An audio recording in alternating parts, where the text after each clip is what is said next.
Hi, welcome to my blog and YouTube channel. Those picture places, events, and people. Who knows, you might one of them. I'm Joseph Saez. Join us. I picture Venice, Italy in this blog. The Doge's Palace was also where justice was administered and where the city's terrible prisons were to be found. It wasn't that difficult to end up in jail in Venice. At times, a single anonymous accusation was enough to be arrested. Slip into the mouth for secret accusation, still visible in the hall of the compass. The last degree of justice was exercised by the most feared tribunal, the Council of the Ten. This commission had exceptional powers and met in absolute secrecy in what is known as the Hall of the Council of the Ten. The famous piombi were housed in rooms under the roof. They owed their names to the slabs of lead that covered the roofs, making this room extremely hot in summer and ice cold in winter. These rooms were in general designated to upper class inmates or to those awaiting trial. They could, open trials, investigations, and also decide for the final death penalty. So this thing here used to be once a mailbox, and so there used to be a fence, but it was, some decades ago, this was walled up. And actually, Cassella di denunce segrete, mailbox for secret complaints. So there was one you didn't like, the one you had a problem with, or any kind of plot ongoing that you wanted to bring attention onto. You just had to write, a secret anonymous letter, write down. And actually, magistrates here, they had to read and evaluate whether proceeding or not. This is the system that, made arrest Casanova. He was actually on accusation through one of these letters, anonymous letters. He was arrested and brought here one night in 1757, and this is where he was actually arrested, okay? The most famous case of the Piombi was Giacomo Casanova, who ended up in a prison after a long series of crimes and was the protagonist of the most famous and fantastical of escapes.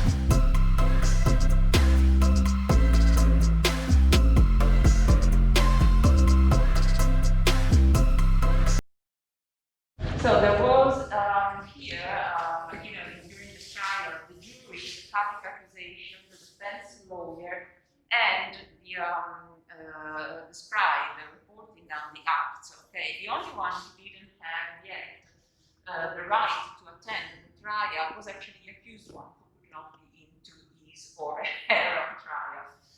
So the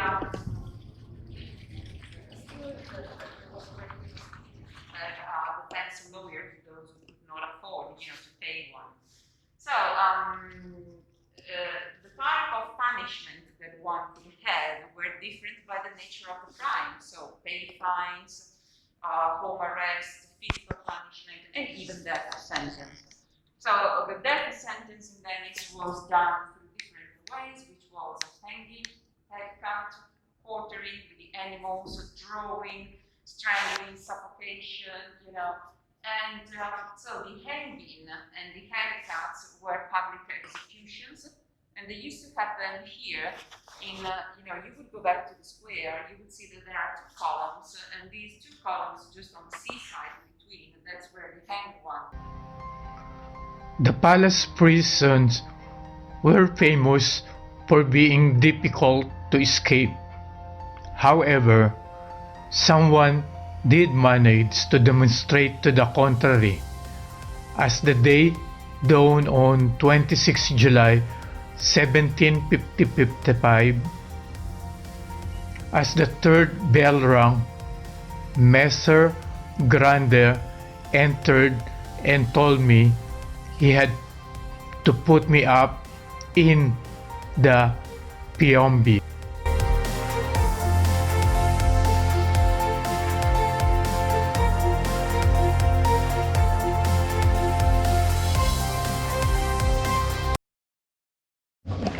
A very good job. That was not for the daily month, you know, the income, we fixed the income, which was not that high, but for the money that the prisoners used to pay for having better treatment, okay? So the prisoner used to pay for more food, go out more often, be better treated. You know, we know that a guardian has to prevent the fights, you know, between prisoners and also prevent escapes. But we do know that there were escapes from here. Still, if you have a look at the walls, they are so solid and thick, so you can't expect that you can get out because you made a hole here. So if you were able to escape, it's because you paid the guardians, you know. And once again, the most striking case was Casanova, Giacomo, you know, he was given his private cell. These are the words of Giacomo Casanova, romantic hero and famous adventurer, whose gestures were talked about all over the world, and whose fame is inextricably linked to his legendary escape from the Venice Piombi. That was the rope torture, this one. So in Venice. Or death penalty. So the fire wasn't used here. No fire here inside. No fire. No, because fire is dangerous. So this kind of torture was used. Oh, this for not death, not death penalty. No, this was torture, just torture. Also this one. This was torture as well. Oh. Yeah. So the prisoner here, he was tied by the back. Okay, there was a rope running there, and he was lifted up in this manner. Okay. So lifted up from the back, so it was very painful. Va bene? Andiamo nella cella delle donne. So we go and see the women's cell. Casanova was a man with special gifts, a legendary seducer, but also amateur scholar, actor, and for a short period, even abbot. When they put him in the Piombi, he was 29 and had already traveled the world. But it was only after his escape that his destiny turned to fame and riches. His memoirs, entitled The Story of My Escape from the Piombi, were printed in 1788 and soon became the equivalent of a modern bestseller.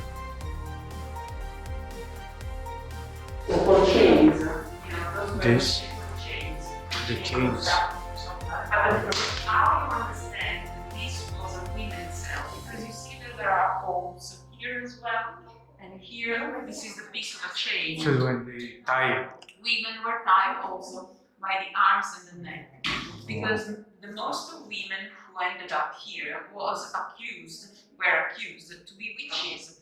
And there was witches. Yeah, witches. yeah, like black. I mean black Magic. Yeah, exactly. And there Oh. was this superstition that the witch can fly away. Escape. So yeah, and so escape, and this was the reason why they were tied by the bed.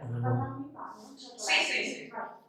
So And this toilet as well. Yeah.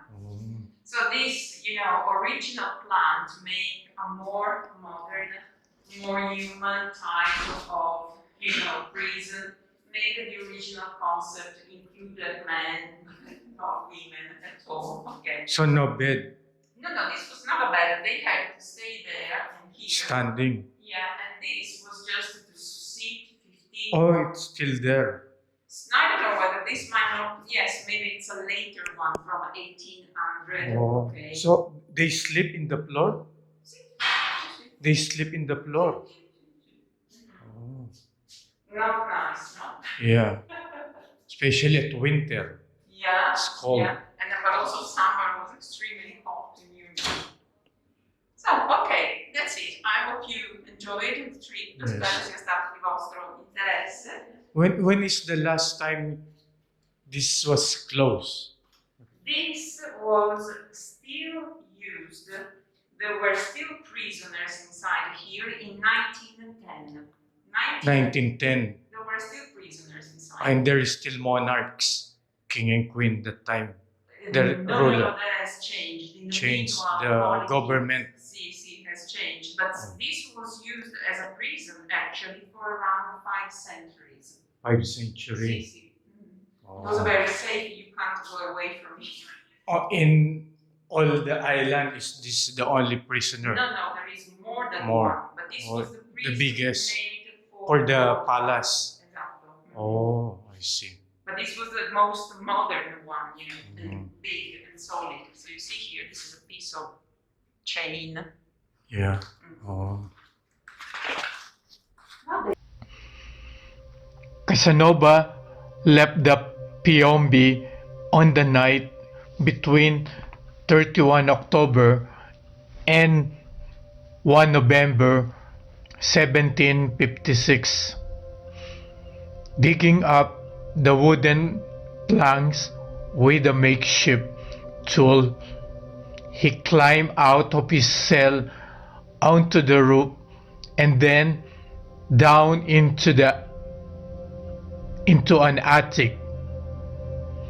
Crossing the whole palace, he reached the golden staircase, where he was seen by a guard who mistook him for a politician who'd been locked in and let him out.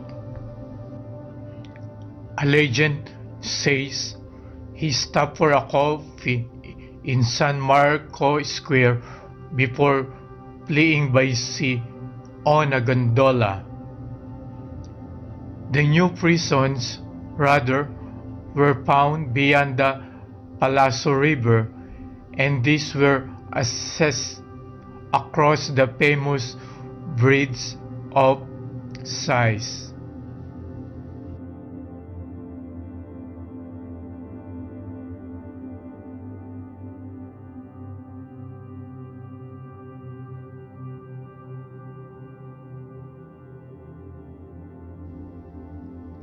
Old Prison or Piombi. Prior to the 12th century, there were holding cells within the Doge's palace, but during the 13th and 14th centuries, more prison space were created to occupy the entire ground floor of the southern wing. Again, this layout changed in 1540, when a compound at the ground floor of the eastern wing was built. Due to the dark, damp, and isolated qualities of they came to be known as the posses or the wells. In 1591, yet more cells were built in the upper eastern wing. Due to their position directly under the lead roof, they were known as Piombi. Among the famous inmates of the prisons were Silvio Pellico and Giacomo Casanova. The latter, in his biography, described escaping through the roof, re-entering the palace, and exiting through the Porta della Carta.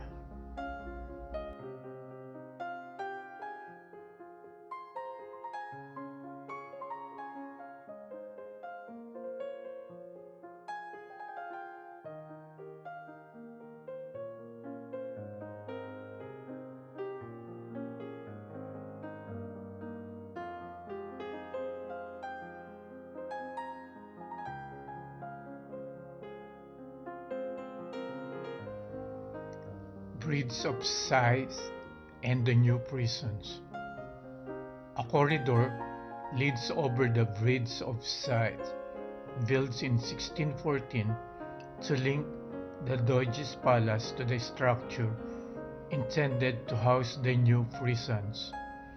Enclosed and covered on all sides, the bridge contains two separate corridors that run next to each other.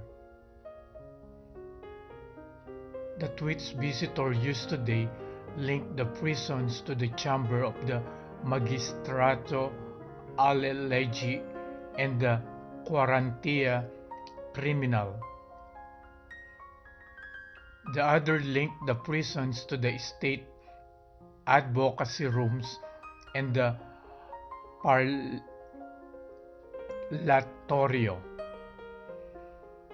Both corridors are linked to the service staircase that leads from the ground floors of the Pozzi to the roof cells of the Piombi.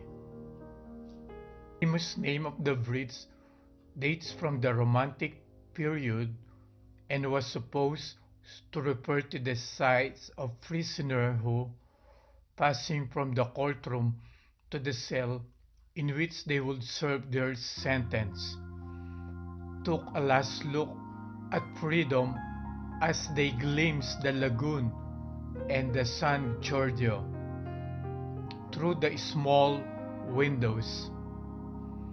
In the mid-16th century, it was decided to build a new structure on the other side of the canal to the side of the palace, which would house prisons and the chambers of the magistrates, known as the Note al Criminal.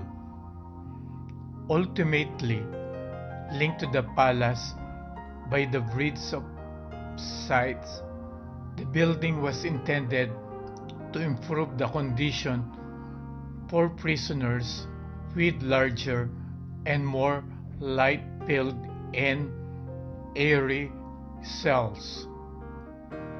However, certain sections of the new prisons fall short of this aim, particularly those laid out with passageway on all sides and those cells which give onto the inner courtyard of the building. In keeping with previous traditions, each cell was lined with overlapping planks of larts that were nailed in place. The only artifact from the Doge's palace was executed on October 9, 1991 by Vincenzo Pipino, who hid in one of the cells in the new prisons after lagging behind a tour group, then crossed the Bridge of Saez in the middle of the night to the Sala di Censori. In that room was the Madonna called Bambino, a word symbolic the power of the Venetian state, painted in the early 1500s by a member of the Biberini school. By the next morning, it was in the possession of the Marla del Brenta organized crime group. The painting was recovered by the police on 7 November 1991.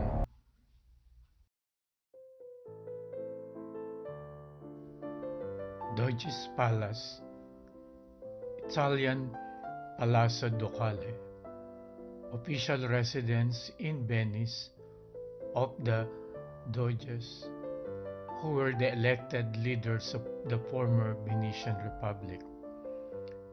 This impressive structure, built around a courtyard and richly decorated, was the meeting place of the governing councils and ministry of the Republic.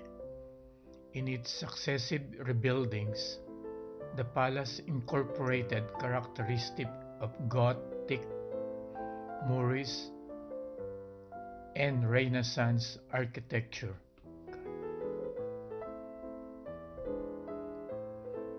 The first palace was built in 814 and was burned by the populace in 976. It was reconstructed but was damaged by a second fire. It was begun in its present form in the early 14th century. In 1424, the completion of this Venetian Gothic-style palace was undertaken, and the two identical facades facing the Molo or broad stone quay and the Piazzetta San Marco were extended. The Porta della Carta, the main gateway, was designed by Giovanni and Bartolomeo von Boyon and began in 1438. Severe fires later necessitated rebuilding parts of the palace and destroyed the frescoes of two Pisanello, among others, and paintings by the Bellini family and Titian, partly in replacement of these important paintings. Still in situ were commissioned from such artists as Tintoretto and Paolo Barones. The Doge's Palace is a palace built in Venetian Gothic style and one of the main landmarks of the city of Venice in northern Italy. The palace was the residence of the Doge of Venice, the supreme authority of the former republic. It was built in 1340 and extended and modified in the following centuries.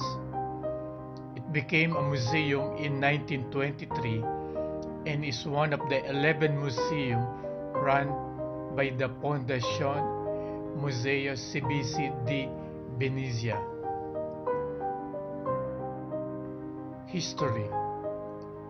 In 810, Doge Agnello Partipacio moved the seat of government from the island of Malamocco to the area of the present-day Rialto when it was decided a Palatium Duci, or Latin for Ducal Palace, should be built. However, no trace remained of the 9th century building, as the palace was partially destroyed in the 10th century by a fire. The following reconstruction works were undertaken at the behest of Doge Sebastiano Ciani during 1172 and 1178. A great reformer, he would drastically change the entire layout of the St. Mark Square. The new palace was built out of fortresses, one facade to the Piazzetta, the other overlooking the St. Mark's Basin. Although only few traces remain of the palace, some Byzantine Venetian architecture characteristic can still be seen at the ground floor, with the wall base in Styrian stone and some herringbone pattern brick paving. Political changes in the mid-13th century led to the need to rethink the palace structure due to the considerate increase in the number of the Great Council's members. The new Gothic palace construction started around 1340, focusing mostly on the side of the building facing the lagoon. Only in 1424 did Doge Francesco Foscari decide to extend the rebuilding works to the wing overlooking the Piazzetta, serving as law courts and with a ground floor arcade on the other or outside. Open first floor loggias running along the facades, and the internal courtyard side of the wing completed with the construction of the Porta della Carta during 1442. In 1483, a violent fire broke out in the side of the palace overlooking the canal, where the Doge apartments were. Once again, an important reconstruction became necessary and was commissioned from Antonio Rizzo, who would introduce the new Renaissance language to the building's architecture. An entire new structure was raised alongside the canal, stretching from the Ponte della Canonica to the Ponte della Paglia, with the official rooms of the government decorated with works commissioned from Vittore Carpaccio, Girioni, Albise Bibarini, and Giovanni Bellini. Another huge fire in 1547 destroyed some of the room on the second floor, but fortunately without undermining the structure as a whole. Refurbishment works were being held at the palace when in 1577 a third fire destroyed the Scrutinio room and the Great Council chamber. Together were works by Gentile da Fabriano, Pisanello, Albis Bibarini, Vittore Carpaccio, Giovanni Bellini, Pordonone, and Titian. In the subsequent rebuilding work, it was decided to respect the original Gothic style. Despite the submission of a new neoclassical alternative designed by the influential Renaissance architect Andrea Palladio. However, there are some classical features. For example, Since the 16th century, the palace has been linked to the prison by the Bridge of Saez, as well as being the ducal residence. The palace housed political institutions of the Republic of Venice until the Napoleonic occupation of the city in 1797, when its role inevitably changed. Venice was subjected first to French rule, then to Austrian, and finally, in 1866, it became part of Italy. Over this period, the palace was occupied by various administrative offices as well as housing the Biblioteca Marciana and other important cultural institutions within the city.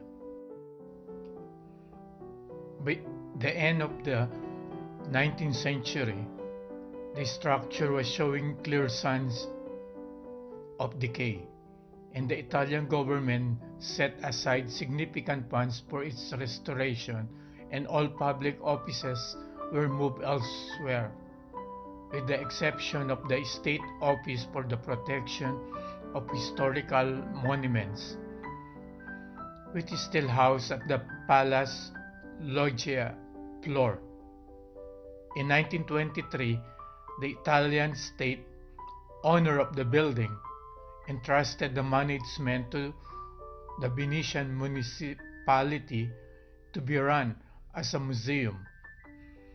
Since 1996, the Doge's Palace has been part of the Venetian Museum network, which has been under the management of the Fondazione Musei Civici di Venezia since 2008.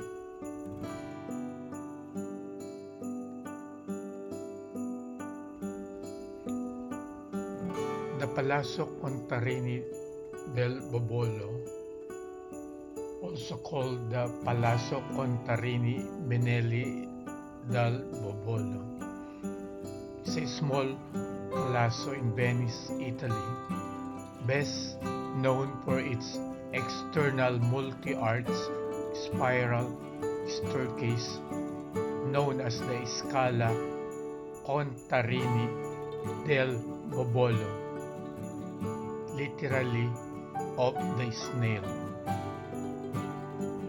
The palazzo is located in a small, less traveled calle street near Campanile, about halfway between Campo San Bartolo at the foot of the Rialto and Campo Santo Stefano.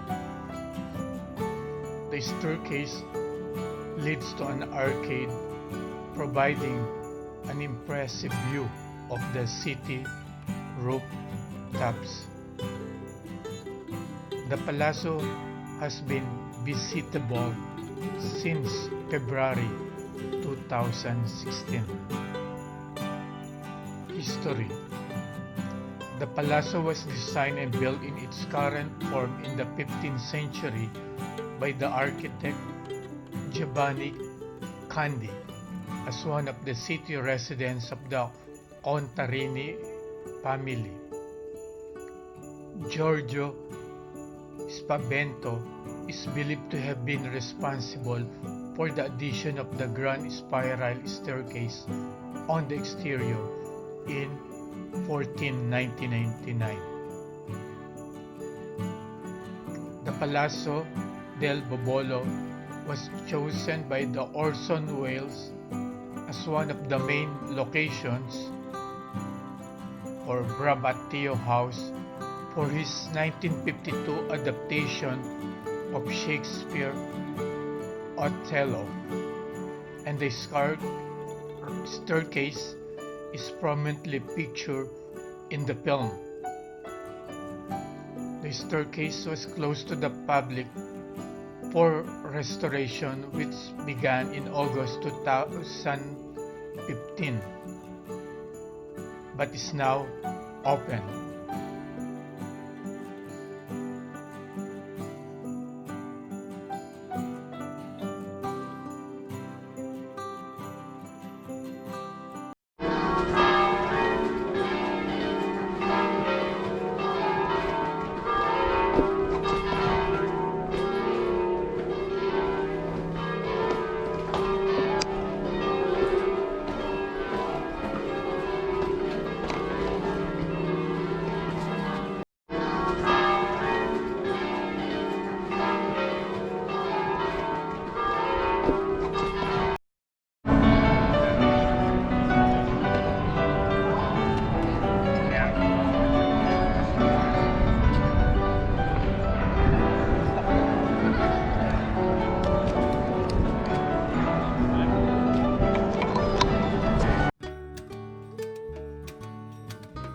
Museo Correr is a museum located in St. Mark's Square, Venice. It is one of the 11 civic museums run by Fondazione Museo Servizi di Venezia.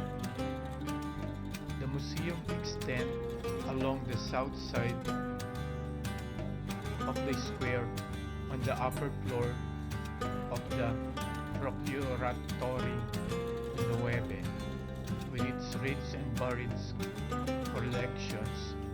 The Museo Correr covers both the art and history of Venice. History. The Museo Correr originated with the collection bequeathed to the city of Venice in 1830 by Teodoro Correr, a member of a traditional Venetian family. Correr was a meticulous and passionate collector, dedicating most of his life to the collection of both works of art and documents or individual objects that reflected the history of Venice.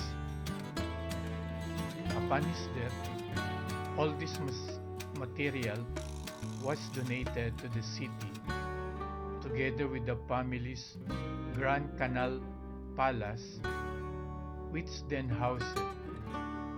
The nobleman also left the city funds to be used in conserving and extending the collection and in making them available to the public. The museum, the building that enclosed the far end of the Piazza San Marco, is known as Napoleonic Wing. The design and early building works date from the period when Venice was part of the Kingdom of Italy from 1806 to 1814, in which Napoleon was represented by the Vice-Regent Eugene de Beauharnais.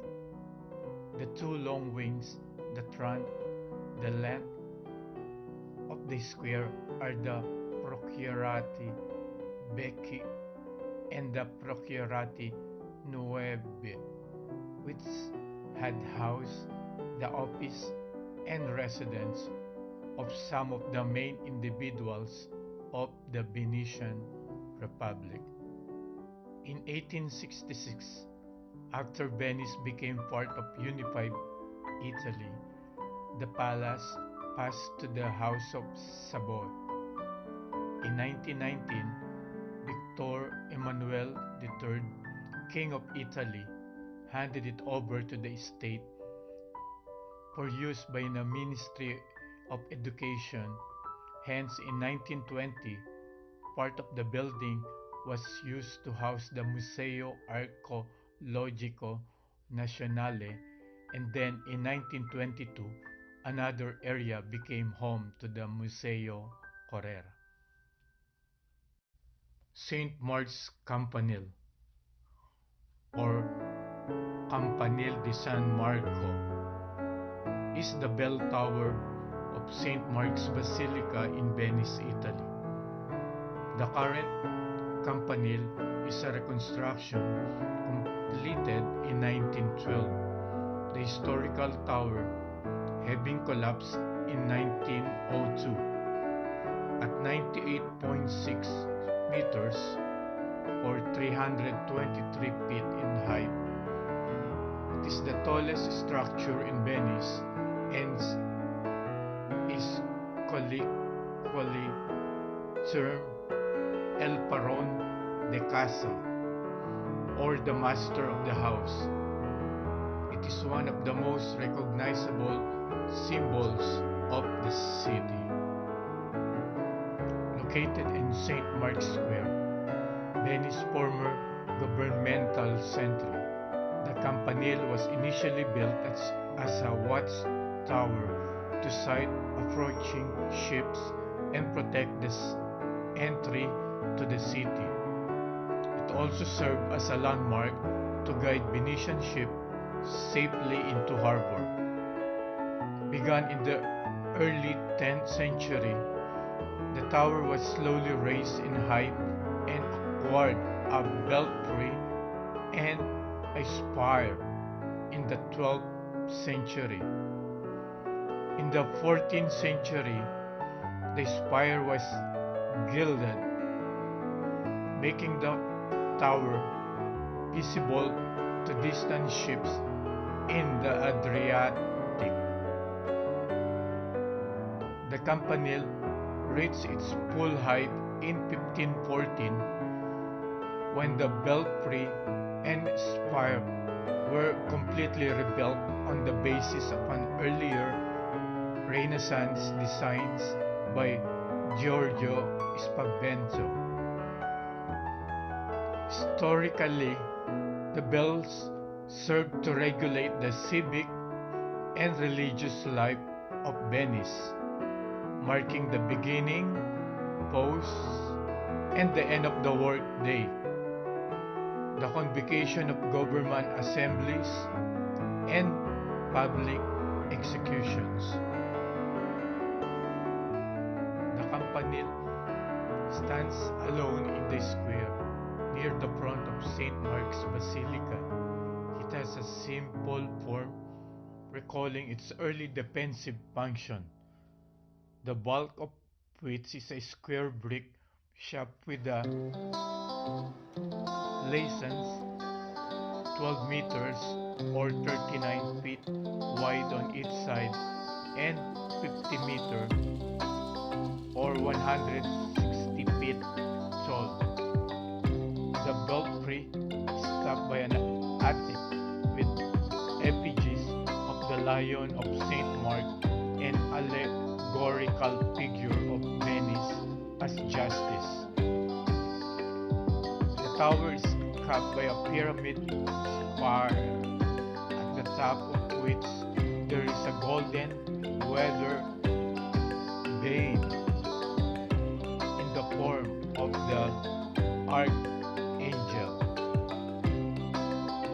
The history of the Campanile is linked to the memory of the traditional Light of the Angel celebration that took place on the last Thursday before Lent, a balancing act in which an acrobat descended a tightrope from the belfry to a boat in the basin or to the loggia of the Ducal Palace, where the Doge and lords observed the spectacle.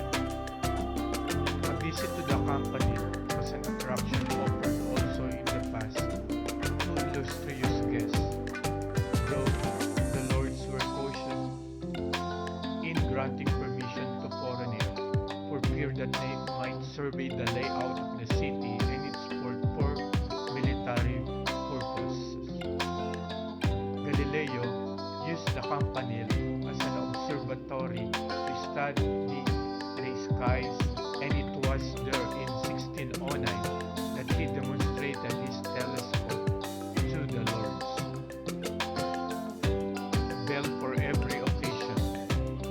The Campanile's 5 bells were intended to communicate 5 different messages. The largest signal the beginning and end of its workday.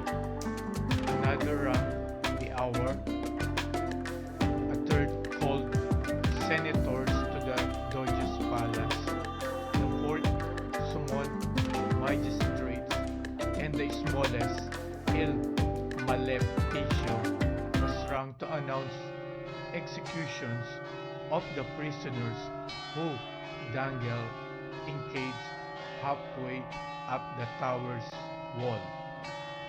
The bells are still rung today, but only to maintain tradition and entertain the tourists.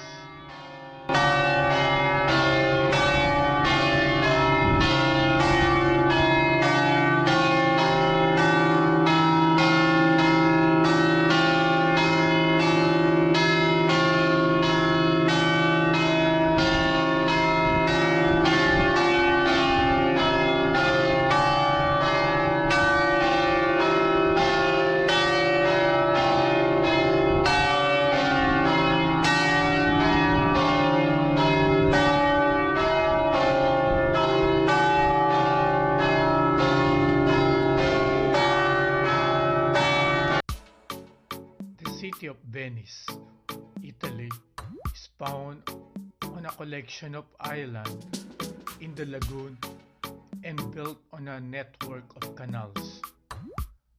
Venice is made up of over 100 small islands, but generally, the Venice Islands refers to the three most famous outlying islands in the Venetian lagoon: Murano, Burano, and Torcello.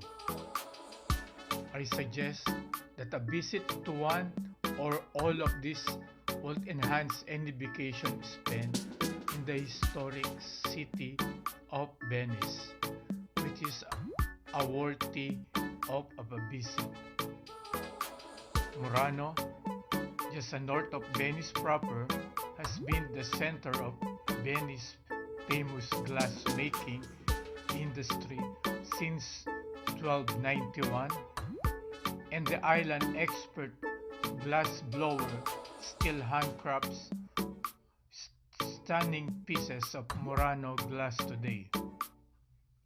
Farther north, Burano has quiet canals lined with brightly painted fisherman's house and is home to Venice's traditional lace artisans.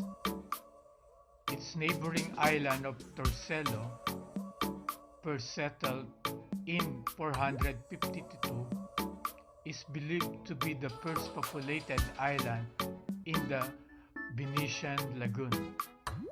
I visited during my tour are Murano, Burano, Torcello, and Giudecca Island. But the main island of Venice is not the only one in this lagoon. There are many others, and all are very different in their appeals and the experience which can be encountered. Venice is built on a great collection of islands, and the nature of the city means that there are no roads and no cars in the old city, only canals and boats. And many kinds of boats, from the giant cruise liners churning out visitors at St. Mark's Square every day of the year to the traditional and world famous gondola which ferry tourists down the canals. But there are also horse boats, the water buses known as vaporetti, and the vaporetti are the essential means by which thousands of people are carried every day, both within the city itself and across the water to the other island in the Venice lagoon. My first visit and stay in Venice is more than just the historic city. It's an adventure. I supposed to spend my annual leave to the Philippines, but due to the difficult pandemic lockdown in the Philippines, I was not able to go home. There are mainland attractions, of course, away from the old city. But this blog about the island, there are many dozens of these, some of which can be easily reached from Venice, and some of which can only be visited by a prior arrangement or a private hire boat. Some are inhabited, some deserted. Some have seen better days, and some are thriving, and some even have cars. Perhaps instead of spending just a day or two in the Venice lagoon, as many do, I should think about spending a week or more and will return again to this most attractive of European destination and visit some of the islands.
scritta gialla sono fuori servizio. Invitiamo i viaggiatori a